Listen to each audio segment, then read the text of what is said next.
Kan nagaa jirtu ani Yoobsan Abbabeeti. Yoobsan miidiyaa YouTube chaanel laayik, sheer, sabskiraayib gochuu hin dagatinaa.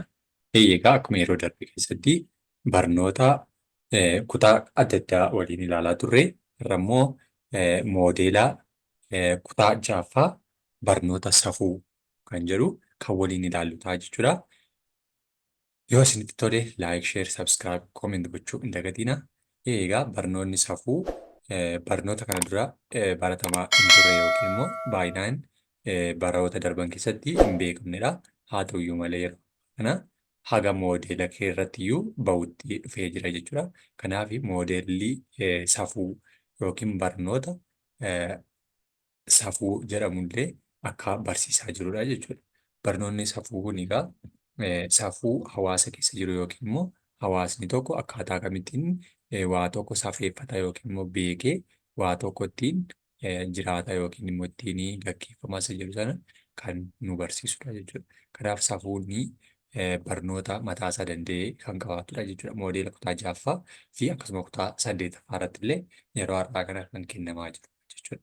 Kanaaf gaaffilee armaan gadiitiif qubee sirrii ta'e qabatee filachuun deebisidha. Gaaffii keenya keessatti hundi isaaniiyyuu filannoodha. Kanaaf maal jedhaa? Kanneen armaan gadii keessaa duudhaa nama amanamummaa safuu qabu kan hin taane jechuudha. Duudhaa jechuun safuuf safeeffannaa yookiin immoo hawaasni tokko kan inni ittiin wal kabaju, kan inni ittiin wal jaallatu, kan inni ittiin seeraa fi sirna isaa kabajee ittiin eegu, ittiin wal bulchu jechuudha. Kanaaf safuu keessattis egaa tokkoffaarratti maal jedhaa? Amala hin jijjiiramne qabaachuu. 2 baaratti of tuuluu. C namaaf yaaduu. D of tuuluu dhiisuudha. Kan hin taanedha. Kan maal hin taane? Kan duudhaa amanamummaa ishee kana jechuudha. Duudhaa amanamummaa safuu kan hin taane kamidha? Duudhaa amanamummaa safuu jechuun hawaasa tokko keessatti safuu karaa inni ittiin kabajamu ni qabaata jechuudha. Duudhaa nama amanamummaa safuu qabu kan hin taane isa kamidha kan jedhu amala hin jijjiiramne qabaachuu jechuudha. Namni tokko guyyaa tokko garraamii, guyyaa tokko hamaa, guyyaa tokko aariifata, guyyaa tokko obsaasa hin taane sana jechuudha. Yoo garraamii taanaan garraamii, jarjaraa taanaan jarjaraa ta'e malee amala jijjiiramaa nama hin qabaanne namni amala jijjiiramne qabaachuu hin qabu jechuudha. Jijjiirama yookiin amala yeroo irraa gara yerootti jijjiiramu qabaachuu hin qabaatu jechuudha. Of tuuluu. Of tuuluu jechuun silumayyuu ani namaa olii yookiin immoo ani waa hundaa oliidha isa jedhanii of yaadanidha jechuudha. Namaaf yaaduu jechuun gaarummaa hojjechuu, gaarummaa gochuudha. Of tuuluu dhiisuun immoo faallaa of tuuluu kanaati jechuudha. Of hin tuulu taanaan qabeenya qabutti gammadaa ta'ee kan nama deeggaru, kan nama gargaaru malee kan ittiin hin fakkarre yookiin kan ittiin of hin tuulle jechuudha. Kan safuu kanaadhaaf hiikan taane inni dogoggoraa isa kamidha jechuudha. Baa kanadha jechuudha. Of tuuluu inni jedhu amala duudhaa amanamummaa safuu jechuudha. Lammaffaa irratti amala nama amanamummaa safuu kan ibsu kan amala nama amanamummaa qabu yookiin safuu kan ibsu kan waan gaarii hojjeta, dogoggora baay'isa, kabaja namaaf hin kennu, qabeenya mancaasa. Amala nama amanamummaa safuu kan ibsu isa kamidha kan jedhuu fi amala gaarii hojjetaa isa jedhu qofaadha jechuudha. Amala gaarii hojjeta yookiin amala gaarii qabaachuu nama tokko kan mul'isu haadha jechuudha. Dogoggora baay'isa taanaan namni tokko dogoggora irra deddeebiin hojjetaa oola taanaan namni sun amanamummaa safuu hin qabu yookiin amala gaarii hin qabaatu jechuudha. Kabaja namaaf hin kennu. Kabaja namaaf hin kennu jechuunis namni isas hin kabaju, namas hin kabaju ta'a jechuudha. Nama safuuf safeeffannaa hin eegne, nama guddaa, nama xiqqaa hundayyuu nama kabajuu hin dandeenye ta'a jechuudha. Qabeenya mancaasa jechuun nama qusannaa hin beekne yookiin qabeenya uumamaa yookiin qabeenya nam-tolchee kan mataasaa kan hawaasaa kan mancaasuun nama safuu hin qabannedha jechuudha. 3 bakka duwwaan amala bu'uura nama amanamummaa safuu qabuuti. Namaaf yaaduun, wal simsiisuu, kutannoo qabaachuu, of tuuluu. Amala bu'uura nama amanamummaa safuu qabu kan ta'e isa kamidha? Namaaf yaaduudha jechuudha. Namaaf yaaduun amala bu'uura nama amanamummaa safuu qabuuti. Namni safuu beeku namaafis yaada. Sababni isaa namnis akka isaaf yaadu waan qabaatuuf jechuudha. Kanaaf namaaf yaaduun amala safuu qabuuti jechuudha. Kan warreen kaan amala wal simsiisuu kan wal simsiisamu hin jiraatu bu'uuraan nama amanamummaa keessatti wal simsiisuun maalii wajjin akka wal simsiisamu ifaa miti. Kutannoo qabaachuu. Kutannoo qabaachuun dhuunfaa keenyaaf bu'uura amanamummaa yookiin safuu kan mataa keenyaati malee kan hawaasummaa yookiin bu'uura miti of tuuluun akkasuma of tuuluun illee dogoggoroota kana keessattidha. Garuu akkaataa gaaffiin kun itti gaafatee jiruun deebiin kun dogoggora ta'a jechuudha. Sababni isaa dogoggora kan inni ta'uu fi warreen sadan isaanii kun baacaan deebii amala bu'uura namaa amanamummaa qabaachuu qabu. Sadan isaaniiyyuu wal simsiisanii jiraachuu uumamaa fi namtolchee guddaaf xiqqaa beekaa fi wallaalaa wal simsiisanii jiraachuun illee amala namaa amanamummaa safuu beekuuti. Sababni isaa namni tokko guddaa taanaan isa guddaa wajjinis wal simsiisee isa xiqqaa wajjinis wal simee jiraachuu danda'a. Namaaf yaaduu danda'a. Kutannoo qabaataanaan jiruuf jireenya isaa keessatti illee amanamummaa qabaata. Namaaf amanamaadha. Namaaf icciitii qabachuu danda'a. Kutannoodhaan hojjechuu danda'a. Of tuulummaan garuu warreen kanarraa addadha jechuudha. Kanaaf deebiin kun haala gaaffii keenyaatiin dogoggora yoo ta'e deebii dhennee kan nuti keenyu garuu ammaaf of tuulummaatu ta'a jechuudha. Sababni isaa kan hin taane ta'uu qaba jechuudha. Kanaaf amalaan bu'uura nama amanamummaa safuu qabuuti yookiin qabuu miti jechuu qaba jechuudha kun. Addanaatti maaltu dabalamuu qaba? Miti ishee jettutu dabalamuu qaba jechuudha. Kanaaf akkaataa barreeffamaattidha jechuudha. Qabuutii yookiin qabuu miti ishee jettutu itti dabalamuu qabdi jechuudha. Miti ishee kana ta'uu qabdi. Qabuutii tolaa qabuu miti. Sababii qabdi jechuudha. Ishee tii kan jettu kun ishee maxxantuun addanatti dhuftee galte kun qabuu miti ishee jettu taate jechuudha. Kanaaf deebiin keenya daa ta'a jechuudha. Qabuuti taanaan garuu sadan isaaniiyyuu ni ta'u. Deebii sirrii ta'u bu'uura amanamummaa nama qabuuti sadan isaanii of tuuluun garuu miti. Arfaffaa irratti itti gaafatamummaa barattootaa kan hin taane qaba. Itti gaafatamummaa barattootaa kan hin taane yeroo kabajuu barataan tokko jalqaba yeroo mana barnootaa deemu yeroo kabajuu dirqama isaati. Ganama yeroo gara daree galuu galgala yeroo bilbilame yookiin dawwalamu sana kabajee yeroo bahuu yeroo sagantaa kilaasiisaa kutaa keessatti wayitii daqiiqaa 40 isaa kabajuun dirqama barataa tokkooti. Baara kan jiru qabeenya mana barnootaa qisaasessuu. Qabeenya mana barnootaa qisaasessuu kan jedhu tokkoffaa irratti sa'aatii qisaasessuudha. Lammaffaa irratti qabeenya mooraa keessa jiru kanneen akka taa'umsaa, biqiloota, kitaabolee fi qabeenya mana barnootaa sana keessaa qisaasessuun dogoggora itti gaafatamummaa barataa miti. Hojii manaa hojjechuu itti gaafatamummaa barataati.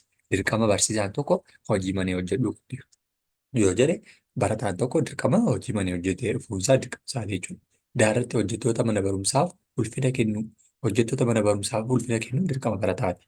Sababni isaa immoo tokkoffaa barsiisaaf kabaja kennu, waardiyyaa mana barnootaaf kabaja kennu, qulqulleessota mana barnootaa keessa jiraniif kabaja kennu, hojjettoota kamiyyuu kanneen bunaaf shayii mana barnootaa keessatti danfisaniif illee hundaafiyyuu kabaja kennuu dirqama barataati jechuudha. Kan dirqama hin taane kamidhaa? Qabeenya mana barumsaa qisaasessuun garuu dirqama barataa miti jechuudha. Kunuunsuu qaba malee mancaasuu hin qabu waan ta'eef jechuudha. Deebiin keenya daadhaa itti gaafatama barattootaa kan hin taane waan ta'eef jechuudha. Kanaaf deebiin keenya daa ta'a jechuudha. Inni gaaffii shanaffaanii dandeettii rakkoo namoota biroo ofitti rakkoo ofiitti ilaaluu maal jedhama? Rakkoo akka ofiitti ilaaluu yookiin immoo rakkoo hawaasa tokkoo yookiin immoo rakkoo namni biraa mudate. Rakkoo nama biraa mudate tokko akka mataa keenyaatti ilaaluu sun jechuudha. Rakkoo nama biraa mudate kan nama biraa mudate sana immoo akkaataa nuti itti ilaallu jechuudha. Kutannoo namaaf yaaduu, ejjennoo, itti gaafatamummaa. Inni kun maal jedha irra deebine dandeettii rakkoo namoota biroo akka rakkoo ofii keenyaatti ilaaluun maal jedhama? Kutannoo qabannaan kan nama akka keenyaatti ilaalla jechuun dandeenya. Hojii keenyattii fi waan hojjennu irratti kutannoo qabaachuu. Ejjennoo jechuun kutannoo wajjin tokkodha. Ejjennoo qabaadhu. Jecha dubbatte tokko jecha keedhaaf yookiin immoo waan dhaabbatteef ejjennoo qabaadhu. Keessan deddeebiin isa dha. Namaaf yaaduu jechuun namni rakkate tokko akkuma kooti anis guyyaa tokko rakkachuu hin danda'a. Balaan isa mudate anaanis na mudachuu danda'a. Jennee yaadu. Itti gaafatamummaa jechuun itti gaafatamummaa dhuunfaa keenyaaf itti gaafatamummaa garee fi itti gaafatamummaan tokkoffaa waan nurraa eegamu tokko baachuu, waan nutti laatame tokko kabajuuf eeguudha itti gaafatamummaa. Inni akka ofii keenyaatti ilaalu garuu namaaf yaadu.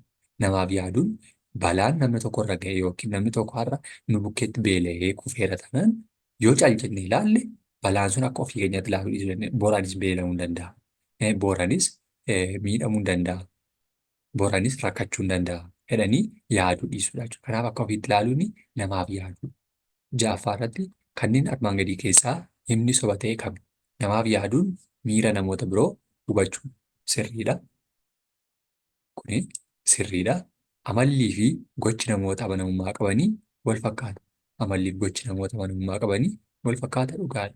Sababni isaa immoo amallii fi namoonni gochaa amanamummaa qaban amalli isaanii illee amanamoodha waan ta'eef amalallee amala gaarii qabaatu jechuudha. Wal dhabdee yoo furmaata hin argatiin hir'achaa deema. Wal dhabdeen yoo furmaata hin argatiin hir'achaa deemaa kuni sobaadha. Sababni hir'achaa deema osoo hin taane itti caalaa deema furmaata hin argatu taanaan. Namni ejjennoo gaarii qabu nama gochi isaan qajeelfama bu'uureffatedha. Gochaa isaatiin qajeelfama bu'uureffatedha dhugaadha kunilleeti. Sababni isaa immoo qajeelfamni tokko jalqabayyuu bu'uura waa tokko irra dhaabbanneetu kan nuti ejjennoo kaawwannu jechuudha. Ejjennoon keenya jecha namatti araarsina taanaan ejjennoodhaan nama araarsu, ejjennoodhaan waa dubbachuu, ejjennoodhaan waa raawwachuu jechuudha. Kanaaf kan armaan gadii isaa inni subatee wal dhabdeen yoo furmaata hin argatiin hir'achaa deemaan sobaadha jechuudha. Furmaata argachaa deema osoo hin taane wal dhabdeen gaafa sana iyyuuti jechuudha kan inni itti caalaa deemu yookiin itti gudbaallachaa deemu jechuudha. Kanaaf deebiin keenya caataa jechuudha. Torbaffaa irratti kan jiru namni gochi isaan amantaa isaan isaa dhugaa hin calaqqisiifne maal jedhama? Namni gocha isaan amantaa isaa hin calaqqisiisne maal jedhama? Icciitii eega fakkeessa amanamaa ofitti amantaa. Deebiin keenya gaas keessatti tokkoffaa irratti jalqabu maal hubachuu qabna? Gaaffiinchi maal ibsuu barbaade yookiin immoo gaaffiin safuu kun maal haasa'uu barbaade? Namni gochaa isaan amantaa isaan dhugaa hin calaqqisiifne maal jedhama? Icciitii eega. Icciitii eegaa yoo jenne namni tokko haala keessa jiru keessa yookiin immoo qabatama tokko keessa dhaabbatee icciitii eeguun dirqama nama kamiitii amanamummaa qabaachuun dirqamadha. Fakkeessaa jechuun immoo amma dhugaa dubbate booda sobuu nama hundayyuu nama sobduu kee yoo dhaqa sobduu fakkaatee nama dhugaa dubbatu dhugaa fakkeessee waa haasa'uu danda'u fakkeessaadha. Ofitti amantaa. Kanaaf hin calaqqisiifne jechuudha. Waa raawwachuu jechuudha. Kanaaf kan armaan gadii isaa inni subatee wal dhabdeen yoo furmaata hin argatiin hir'achaa deemaan sobaadha jechuudha. Furmaata argachaa deema osoo hin taane wal dhabdeen gaafa sana iyyuuti jechuudha kan inni itti caalaa deemu yookiin itti gudbaallachaa deemu jechuudha.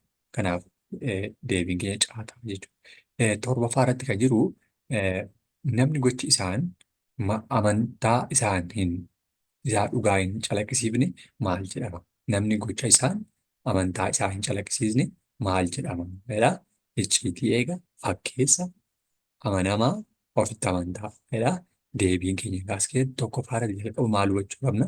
Gaaffiinchi maal ibsuu barbaade yookiin immoo gaaffiin safuu kun maal haasa'uu barbaade? Namni gochaa isaan amantaa isaan dhugaa hin calaqqisiifne maal jedhama? Icciitii eega. Icciitii eegaa yoo jenne namni tokko haala keessa jiru keessa yookiin immoo qabatama tokko keessa dhaabbatee icciitii eeguun dirqama nama kamiitii amanamummaa qabaachuun dirqamadha.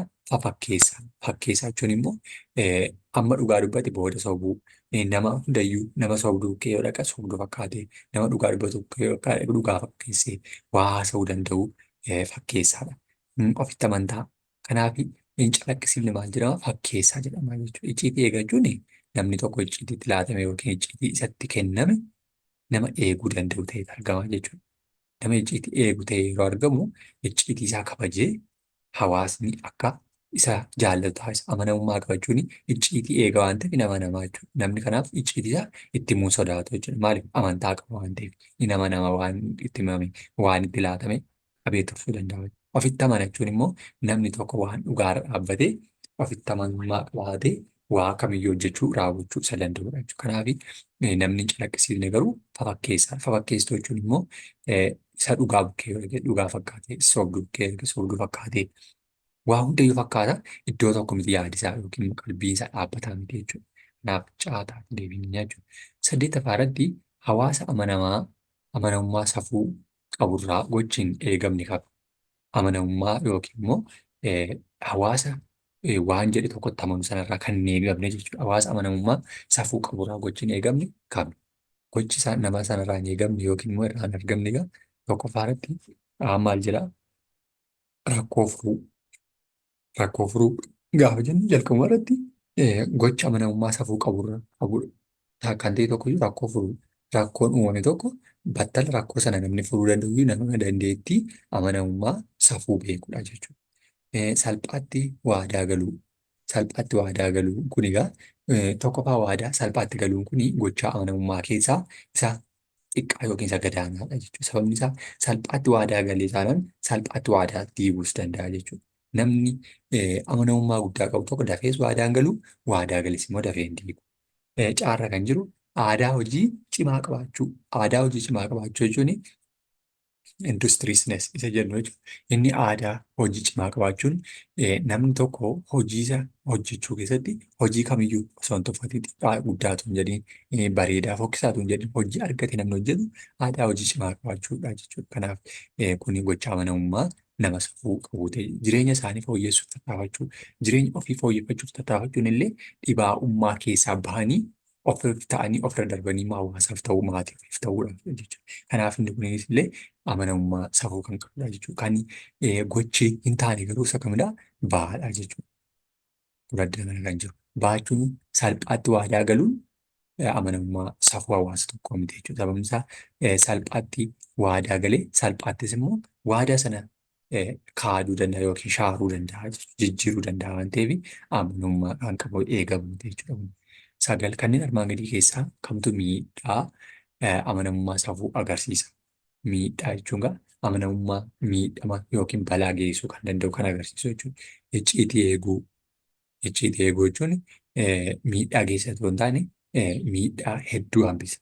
Tokkoffaa kan nama dhuunfaa icciitii nama dhuunfaa qabatee turuudhaaf gargaara. Amma guyyaan icciitii nama nutti hime sun namni sun deebisee icciitii isaa nurraa baafatutti hin eegnaaf taanaan icciitii nama dhuunfaa eeguu, icciitii maatii eeguu, icciitii ollaa eeguu, icciitii hiriyyaa eeguu, icciitii biyyaa eeguu. Inni kun amanamummaas guddaadha jechuudha. Baara kan jiru namootarraa faayidaa eeguu dhiisuu. Inni kunillee amanamummaa isa dhugaadha. Namootarraa faayidaa eeguu dhiisuu jechuun nama kamirraayyuu faayidaa malee deeggaruu. Nama deeggarsa barbaadu nama rakkatee jiru faayidaa tokko malee deeggaruun amanamummaa isa dhugaati jechuudha. Namootaaf kabaja kennu. Namootaaf kabaja kennuun amanamummaa isaa dhugaadha jechuudha. Innis immoo tokkoffaa hangafoota ofiif kennuu, warra quxisuu ofii yookiin umuriidhaan nuu gadi ta'aniif illee nama kabajuun illee isaa amanamummaa isa jalqabaati jechuudha. Hannaa fi soba irratti hirmaachuu. Hannaa fi soba irratti hirmaachuun garuu amanamummaa inni miidhaa amanamummaa namaa. Sababni isaa hanna jechuun waan namaa akka ofiitti fudhachuudha jechuudha. Waan namaa akka ofiitti fudhachuu jechuun immoo tokkoffaa amanamummaa keenya kan hir'isudha. Icciitii namoota jalaa hanne, icciitii namoota jalaa baasudha. Sobanii waan hin taane tokko irratti haasa'uu. Inni kun amanamummaa miidhaa geessisuu keessaa isa duraaf isa jalqabaati jechuudha. Kudhanaffaan amanamummaa safuu ilaalchisee dhugaa kan hin taane kami? Amanamummaa safuu ilaalchisee jechuudha. Sobnii fi hanni amanamummaa dagaagsudha. Sobnii fi hanni amanamummaa akkamiin dagaagsu? Amanamummaa jechuun iyyuu amantaa ofii qabaachuudha. Amantii kan itti amanan tokko qabatanii amanamummaa nama kamiif iyyuu amanamaa ta'udha. Waan qabatanii jiranitti amanamanii amantaadhaan jiraachuu. Innis immoo hannaaf soba of keessaa hin qabaatu jechuudha. Amanamummaan hariiroo namootaa cimsa. Amanamummaan hariiroo namootaa cimsa dhugaadha. Hin amanamna taanaan namni kamiyyuu nu kabaja nu jaallata. Icciitii isaa nutti himachuu danda'a. Amantaa nutti laattachuu danda'a. Waa barbaade nu deeggaruu nu deeggarsiifachuu danda'a jechuudha. Namni amanamummaa safuu qabu salphaatti waadaan galu dhugaadha. Namni amanamummaa safuu qabu salphaatti waadaan galu. Sababni isaa amantaa isaa sanatu jalaa miidhama waan ta'eef yeroo tokko amantaa namni irraa dhabee jennaan namoonni kan biraan nan amanan deebi'ee waan shakkuu fi haala salphaatti waadaan galu jechuudha. Yoo waadaa galees immoo jijjiiruu waan isa rakkisuuf jechuudha. Sababni isaa maqaa balleessi maqaa baduu hin danda'u barbaadu waan ta'eef jechuudha. Daarra kan jiru namni amanamummaa safuu qabu waadaa galee hin diigu. Namni amanamummaa safuu qabu waadaa galee hin diigu. Sirriidha gubbaatti akkuma haasofne namni waadaa galee tokko waadaa sana hin diigu. Waadaa sana haga xumuraatti baatateetti waadaa sana eegeetu jiraata. Hiriyyummaa yoo ta'e hiriyyummaa isaa, hiriyyummaa biyyaa, waadaa biyyaa yoo ta'e waadaa hawaasaa, waadaa ollaa yoo ta'e waadaa hiriyyaa yoo ta'e eegeetu haga xumuraatti deema malee hin jijjiiru jechuudha. Kanaaf deebiin keenya amanamummaan hariiroo cimsaa sadan isaanii kun gadi ni ta'u jechuudha. Kanaaf inni hin taane sobni kan amanamummaa dagaagsu ni jedhu garuu soba deebii ta'uu hin danda'u jechuudha. Kanaaf haala kanaatiin ilaaluu dandeenya jechuudha. Kudha tokkoffaa irratti aadaa hojii cimaa qabaachuun eenyurraa eegama? Aadaa hojii cimaa qabaachuun egaa kuni gaaffii hin qabu. Biyyarraa hundarraa ni eegama waan ta'eef jechuudha. Tokkoffaa mootummaa aadaa hojii cimaa qabaachuun jalqaba irratti mootummaa biyyaarraa ni eegama. Uummatarraa ni eegama. Barataarraa ni eegama. Hundisaarraa ni eegama jechuudha. Sababni isaa aadaa hojii cimaa qabaachuun kan hunda fayyadu malee kan nama tokko qofa yookiin immoo nama garee tokko qofa fayyadu miti jechuudha. Kanaaf hundayyuu ni fayyada.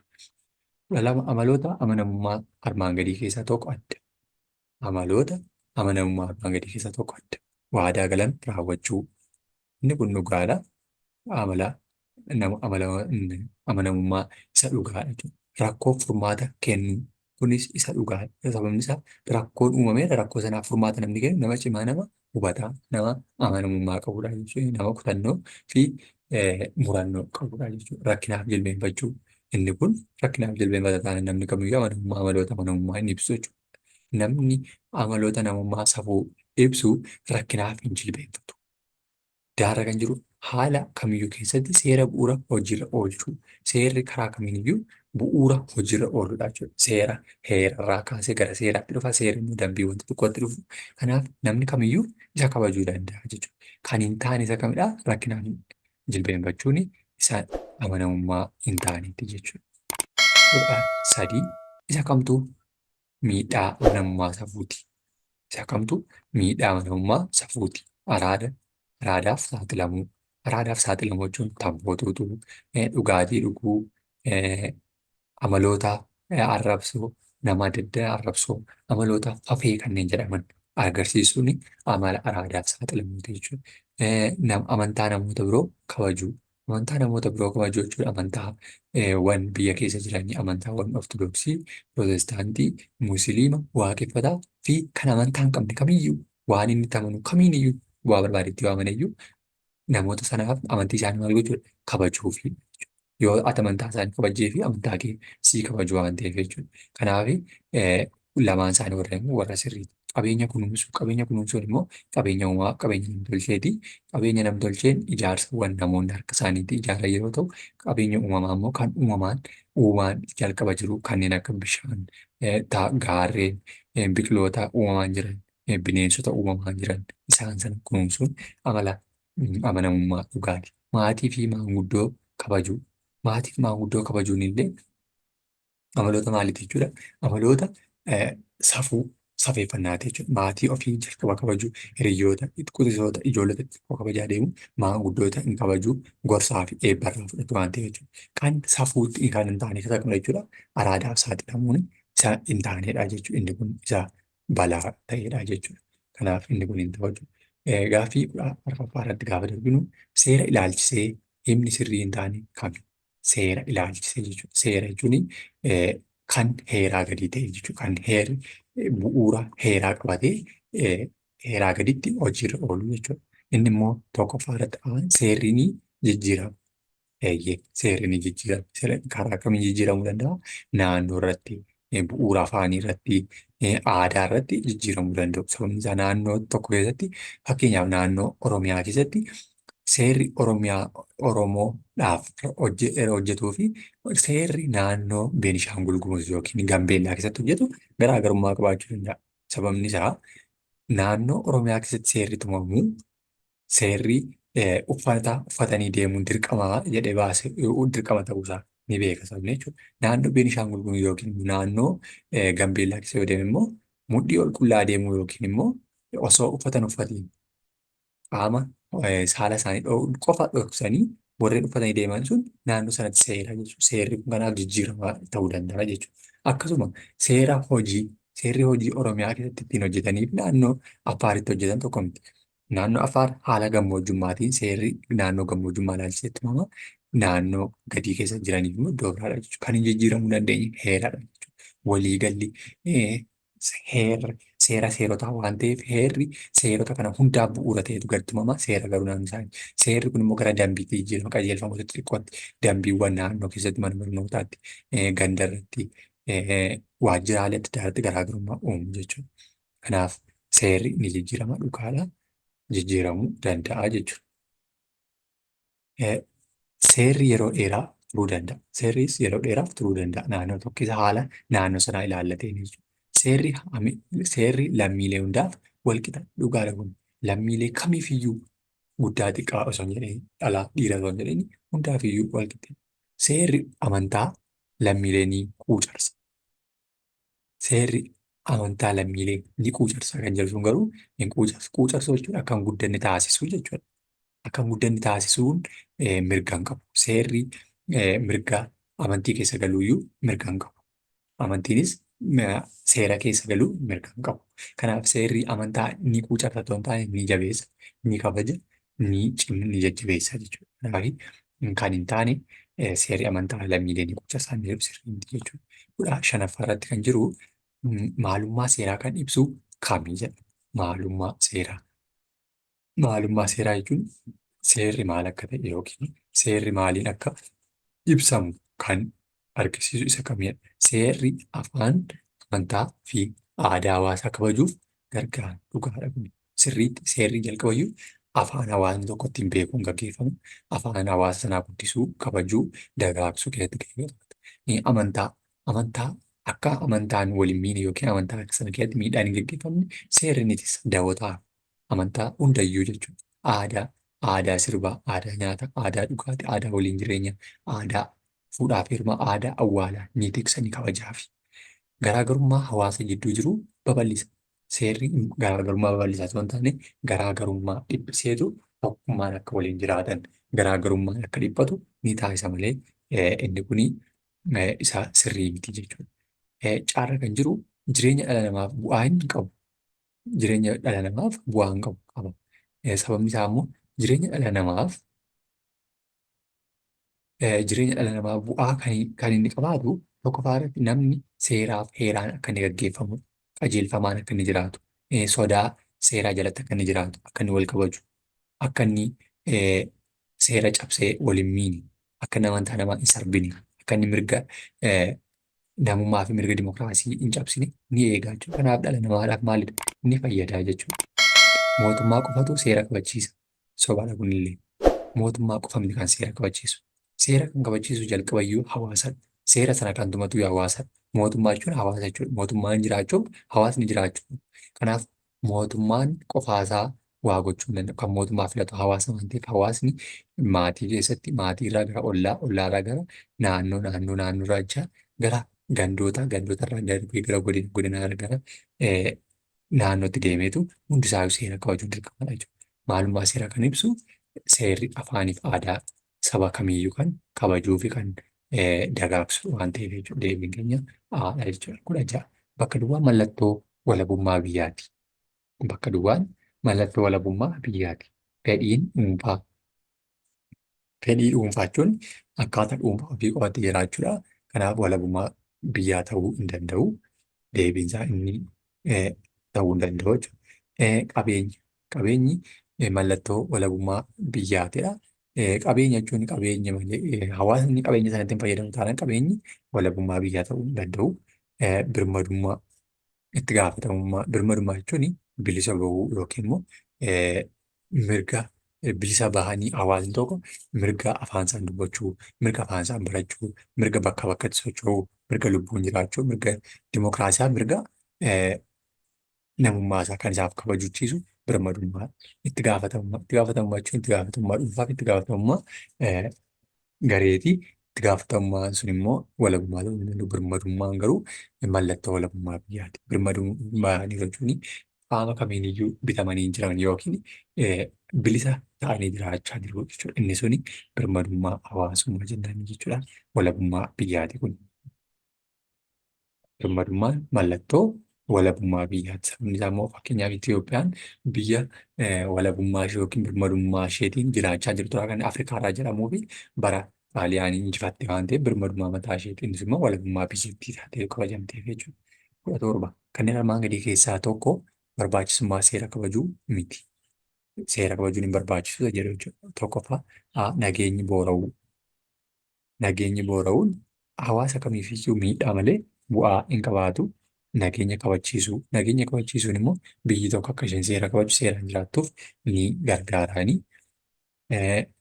birmadummaa mirkaneessuu, birmadummaa mirkaneessuun illee akkasuma hawaasni tokko akkaataa inni itti bilisummaa isaa keessa jiraatu, akkaataa inni itti nageenya isaa eeggatu, akkaataa inni itti gammadee jiraatu ni taasisaa jechuudha. Qabeenya walqixa qooduu jechuun illee akkasuma qabeenya uumamaan jiru fakkeenyaaf bishaan, lagaa, eelaa bakka qotamee jiru yoo ta'e, harka namaatiin qophaa'e yoo ta'e, kan horii dhobaafatan yoo ta'e, kaloo bakka loon dheedu yoo ta'e, gaarreen, mukkeen, qilleensi qabeenya walqixaa qooduu kan maaliif uumamaan jiran waan ta'eef waliin qoodachuudha waan ta'eef barbaachisummaa seeraa kabachiisuu kan hin taane nageenyi boora'uu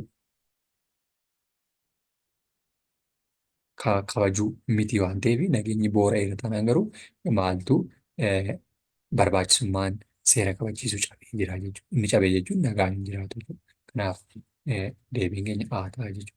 18ffaa irratti gaafa gadi bu'u qabeenya Itoophiyaan kan hin taane kamii? Qabeenya Itoophiyaa kan hin taane kamiidha? Qabeenya Itoophiyaa kan hin taane egaa achi keessatti qilleensa baramaa gaariidha. Inni beekamaan iyyuu qilleensa baramaa hedduu qabaachuu isheetiin kan isheen beekamtu qilleensa hawaasaaf mijataa ta'e qabaachuutiin kan isheen beekamtu Itoophiyaan kanaaf kan hin taane miti. Bineensota illee Itoophiyaan kan hin taane bineensota illee ni qabdi. Dargaggoota ni qabdi. Deebii hin qabu jechuudha. Sababni isaa deebii kan hin qabaanneef qabeenya Itoophiyaa kan hin taane as keessa hin jiraatu jechuudha. Dargaggoo yoo jenne hawaasadha. Hawaasa gara guddummaatti deemu dargaggoo hedduu qabdi. Humna oomishtummaa guddaa qabdi. Qilleensa baramaa gaarii qabdi. Qilleensa baramaa gaarii kanneen jedhamu bonaaf ganna yeroo isaa eeggatee rooba roobu aduu yeroo mataa isaa baasee yeroo aduun darbe immoo gannaaf bona waqtiilee 4 qabaachuutiin illee ji'oota 12 qabaachuutiin kan qilleensa baramaa adda ta'e kan qabaattudha jechuudha. Waggaa 35 fi waggaa hedduudhaaf qilleensa baramaa bakka tokko turuu danda'u illee qabdi waan ta'eef jechuudha. Bineensota immoo kanneen naannoo Baaleetti argaman jaldeessa daabee, qabaroo, waaliyaa warreen jedhaman, qabaroo diimtuu, minilik dukullaa warreen jedhaman warreen Itoophiyaa keessatti qofayyuu argamanidha jechuudha. Kanaaf deebiin keenya dahaadha jechuudha. Kan hin jirre hin jiru waan ta'eef. 19 amala seeraa kan hin ibsine kamii? Seera kabajuu fedhiin uummataa kabajuudha. Seera kabajuun fedhii uummataa kabajuudha. Seera wallaaluun adabbii irraa bilisa nama hin taasisu. Seeraaf ajajamuun dirqama miti. Namni seera cabse yakkamaadha. Amala seeraa kan hin taane egaa isa kamidhaa? Deebiin keenya ishee kana taate jechuudha. Tokkoffaa irratti kan adeemu seera kabajuu fedhiin uummataa kabajuudha. Seera kabajuu jechuun fedhii uummata tokkoo kabajuudha. Sababni isaa immoo seerri kabajameera jechuun fedhiin hawaasaa sana keessatti akka inni ibsamu taasisaa jechuudha. Seera kabajeera taanaan hawaasni waan barbaadu tokko akka inni gaafatu, akka inni bilisaan dubbatu gaafatu isa taasisa. Seera wallaaluun adabbii irraa bilisa nama hin taasisu dhugaadha. Seera wallaaleef namni yoo nama ajjeese dirqama ni adabama jechuudha. Sababni isaa akkaataa wallaalummaa seera wallaalumsaatti ni adabama. Namni seera cabse yakkamaa namni seera cabse kamiyyuu yakkaan itti gaafatama waan ta'eef jechuudha. Seeraaf ajajamuun dirqama miti kan jedhu garuu seeraaf ajajamuun dirqama hawaasa maraati waan ta'eef inni sobaadha jechuudha. Seeraa wal qabatee dhugaa kan hin taane kami? Seeraa wal qabatee dhugaa kan hin taane kami? Seerri lammiin hundaaf wal qixaadha. Dhugaadha. Seerri calaqqee fedhii uummataati. Dhugaadha. Seera kan kabachiisu poolisii qofa. Seerri hundi hawaasaan mirkanaa'uu qabu. Kan sirrii hin taane yookiin dhugaa hin taane seerri kan kabachiisu poolisii qofaadha. Poolisii qofaan kabajamatu hin taane hawaasa hundaan kabajamuu danda'a malee poolisii qofti bakka hunda gahee balaa yookiin immoo rakkina hunda hambisuu hin danda'u waan ta'eef jechuudha. Hawaasni poolisa gargaareetu rakkoolee hambisuu danda'a jechuudha. Rakkooleen boora'uu nageenyaatiin dhufuu qabna. Wal-dhabdee dhugaadha. Seerri boora'eera taanaan wal-dhabdeen ni jiraata. Wal-dhabdee sanatu gara rakkoo balaatti geessa waan ta'eef jechuudha. Kanaaf kun dhugaadha. Michummaa nageenyaatiin dhufuu yookiin boora'uu nageenyaatiin michummaan dhufuu hin danda'u. Tokkummaa michummaa jechuun hiriyyummaa jechuudha. Michummaan dhufuu hin danda'u. Jaalalli ni jiraata. Boora'eera nageenya jira taanaan jaalala jiraata. Nageenya amansiisaan ni jiraata. Jaalalli jira taanaan. Boora'uu nageenyaatiin kan hin dhufu kamii? Rakkoon boora'uu nageenyaatiin kan dhufu kamidhaa? Wal-dhabdeedha jechuudha. Michummaa ofii wal-dhabdeen isaa hin taanedha jechuudha. Wal-dhabdeen isaa balaadha jechuudha. Isaa hin taanedha. Boora'uu nageenyaatiin dhufu miti.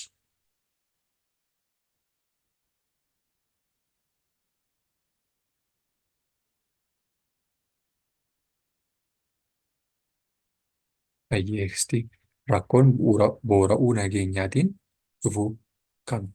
Rakkoon boora'uu nageenyaatiin dhufu wal dhabdeedha jechuudha. Warreen kaan garuu warreen nageenya jiraachuu isaaniitiin dhufuu danda'an.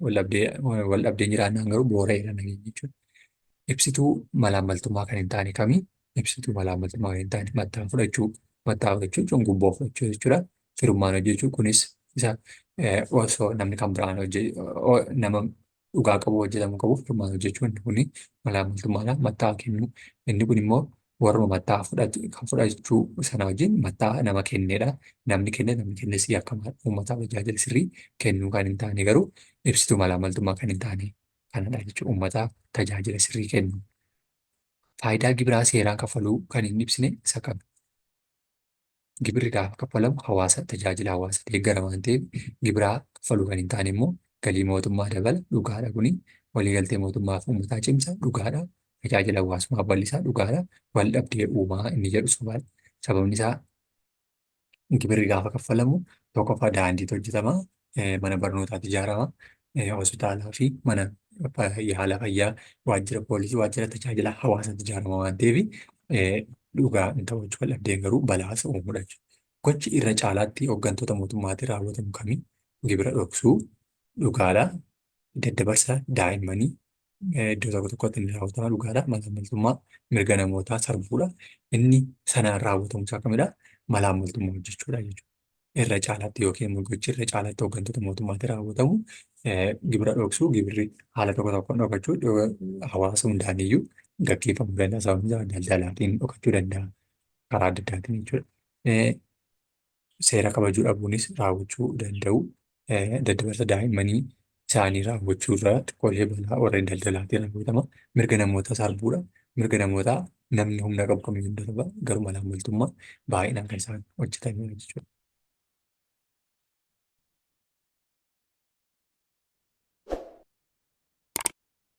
Araada sammuu namaa adoochuu kan hin taane kamii? Alkoolii dhuguu. Alkoolii dhuguun baay'isanii jennaan adoochuu ni danda'a.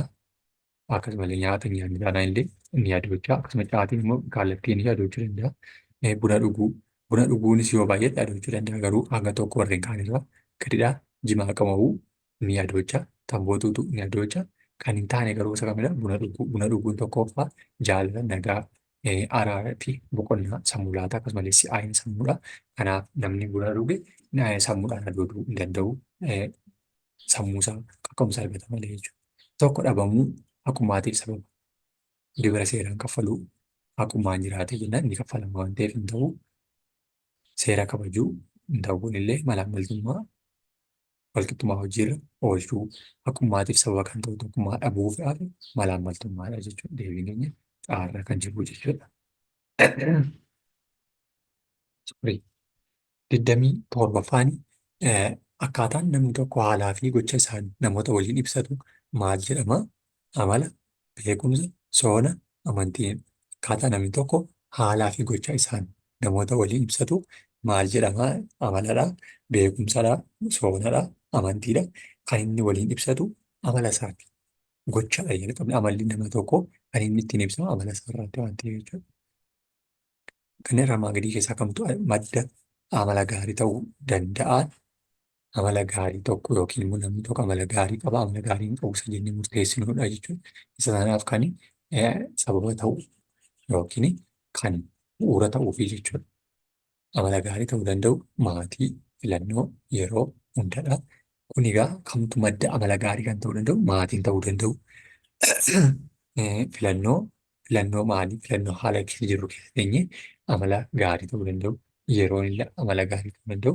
Hunda isaaniidhaa garuu kanneen keessaa tokko immoo madda amala gaarii kan ta'e maatiidha jechuudha. Maatiin madda amala gaarii ta'uu danda'a. Garuu haala qabiyyee keenyaatiin yeroo keessa jirullee madda amala gaarii yeroon keessa jiru amala gaarii nu barsiisuu danda'a. Filannoon nuti waa tokko qabaannullee amala gaarii madda amala gaarii ta'uu danda'a. Deebiin keenya hundi isaaniiyyuu ni ta'u jechuudha. Bakka duwwaan fedhiin miiraa yookiin hawwii akka malee irraa of eeggadhuudha. Of eeguudha. Haqummaa, abboomamuu, of to'achuu, itti gaafatamummaadha. Bakka duwwaan fedhii miira keenya to'achuudha waan ta'eef inni sun maal jechuudha? of to'achuudha. Of to'achuun fedhii miiraa yookiin hawwii akka malee irraa of eeguu. Of hin to'annu taanaan tokko aarii hin taane keessa galuu waan dandeenyuufidha jechuudha. Soddomaffaan ibsituu amala gaarii kan hin taane kamii? Ibsituu amala gaarii kan hin taane isa kami? Amalli gaarii tokko kan ittiin madaalamu ni jiru. Kan hin taane garuu tokkoffaa amanamummaa. Ibsituu amala gaarii isa dhugaadha kuni annaa fi gowwoomsaa, waadaa diiguu, aangoodha. Dhugaa dubbachuu yookiin amala dhugaa dubbachuu fi rakkoon gogoleetti deebi'e. Amala dhugaa dubbachuu fi hojjechuu kan hin taane kan ibsu amala dhugaa dubbachuu hojjechuu kan ibsu amanamummaa, annaaf gowwoomsaa, waadaa diiguu, aangoodha. Inni dhugaan isa kamidha jechuudha. Warreen kaan amala annaaf gowwoomsaa hin ta'u, waadaa diiguu hin ta'u, aangoo qabaachuun hin ta'u, amanamummaan garuu dhugaa dubbachuuf isa bu'uura ta'edha jechuudha. Gaaffii olirra darbine irratti ibsituu amala gaarii kan hin taane kamii? Abboomamuu dhabuu tokkoffaa hin ta'a kan amala hin taaneeti. Amala hin taane keessaa inni tokko amala gaarii kan hin ibsine abboomamuu diduun rakkinaadha jechuudha. Abboomamuu, of to'achuu, haqummaa. Warreen abboomamuu jechuun hangafaa eeguuf maaliif abboomamuu? Seera abboomamuu, of to'achuun ofii keenyaaf of qabuu, of tasgabbeessuu jedhu. Haqummaa jechuun dhugaa qabaachuun nagaa karaa sirrii ta'e waa tokko jechuudha. Abboomamuu dhabuun garuu ibsituu amala gaarii kan hin taane keessaa isa duraati jechuudha. Sababni isaa namaa kamiifiyyuu akkaataa haalaa fi yeroo isaa keessatti abboomamuun dirqama jechuudha. Soddomii lama namni amanamuun dhugaa dubbatu kuni gaaffii hin qabu. Namni amanamaa jedhu dhugaadha kan inni dubbatu. Kan inni amanamee jiru dhugaadha. Annaaf gowwoomsaa jibbuu dhugaadha. Waadaa eeguu dhugaadha. Deebiin keenya hundi isaaniiyyuu ta'uufii danda'u jechuudha. Barataa amala gaarii qabuun kan waliin qabanni kami? Barataa amala gaarii qabu kan waliin qabanni kami? Maatiin jaallatamuu dhugaadha. Amala qabataadha. Maatiidhaan waan hin jaallatamne kan qabu. Qabeenya mana barumsaa kunuunsuu dhugaadha. Amala gaarii qabataadha. Qabeenya mana barumsaa fi eeggannoo taasisaa. Barnoota barsiisota wajjin hariiroo qabaachuu dhugaadha. Namni isa hin jaallatu taanaan hariiroo qabaachuu qaba. Hiriyoota wajjin walii galuu dhabuu. Hiriyoota wajjin walii galuu dhabuun garuu amala barataa amala gaarii qabu hin calaqqisiisu jechuudha. Hin ta'u waan ta'eef jechuudha. Kanaaf deebiin keenya daaxaa jechuudha. Soddomii arfaffaa gochi amala gaarummaan fiduu danda'u kamidha? Amala gaarii qabaachuun gochaa inni fiduu danda'u yookiin immoo raawwiin inni raawwachiisuu danda'u keessatti jechuudha. Raawwachiisuu danda'u keessatti tokko jaalala, milkaa'ina, beekamtii hundadha. Sababni isaa immoo amalli gochaa keenyadha. Gochaa keenya dhugaarummaa yookiin immoo qabatamatti jijjiirama waan ta'eef jechuudha. Kanaaf hundi isaaniiyyuu ta'uu danda'u jechuudha. Gaarummaa, jaalala namaa wajjin qabaannaan, milkaa'ina, waan hojjetu jaallata, waan raawwatu jaallata, milkaa'ina isa jira. Beekamtii ni argata hundadha jechuudha. 25 kanneen armaan gadii keessaa amanamummaa dagaagsuu kan hin dandeenye qabu. Amanamummaa kan hin dagaagsine jechuudha. Amanamummaa kan hin dagaagsine tokko jibbadha.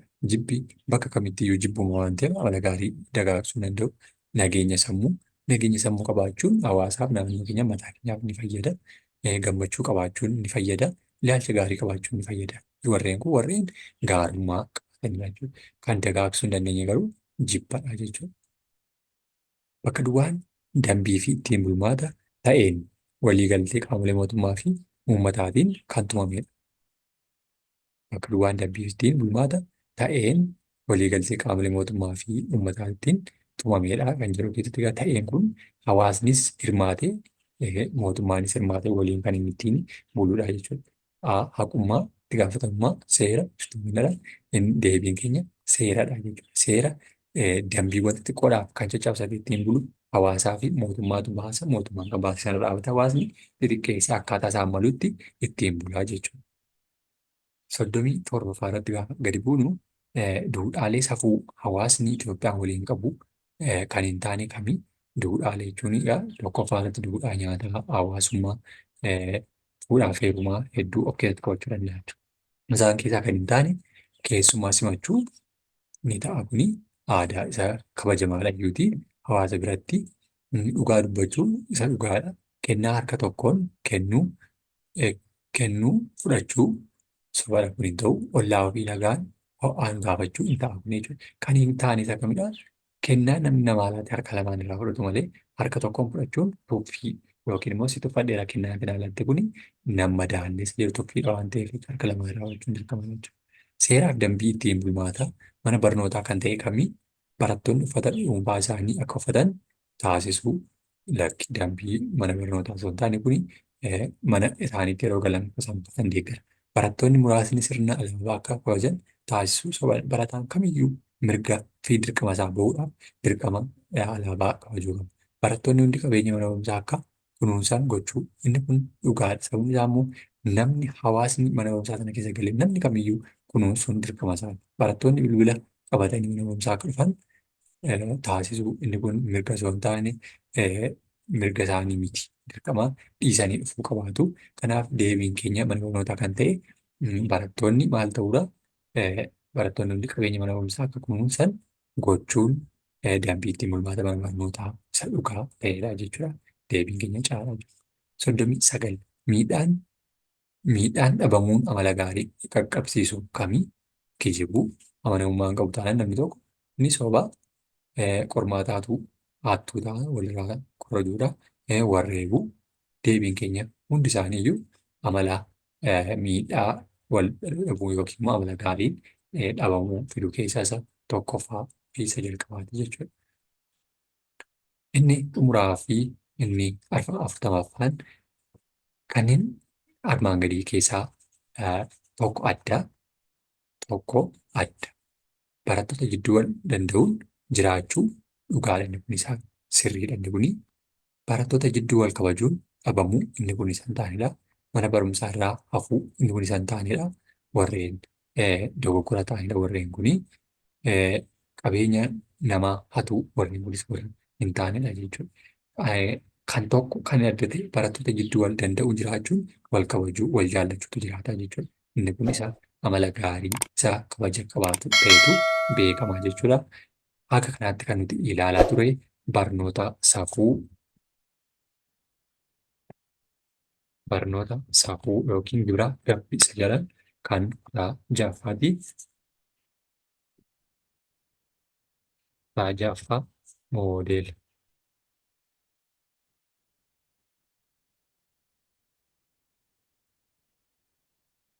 Moodeela barnoota safuu yookiin gibira gabbisa jedhanii 6ffaa bara 2016 gaaffii 40 shaakalaaf akka irraa hubattanidha. Akkasumallee kutaa 8ffaaf illee ni fayyada. Warreen na hordofaa turtan warreen haga ammaatti na waliin jirtanis Yoobsan Miidiyaa YouTube chaanel laayik, sheer, sabskiraayib, kooment gochuu hin dagatinaa. Galatoomaa ulfaadhaa. Eebana.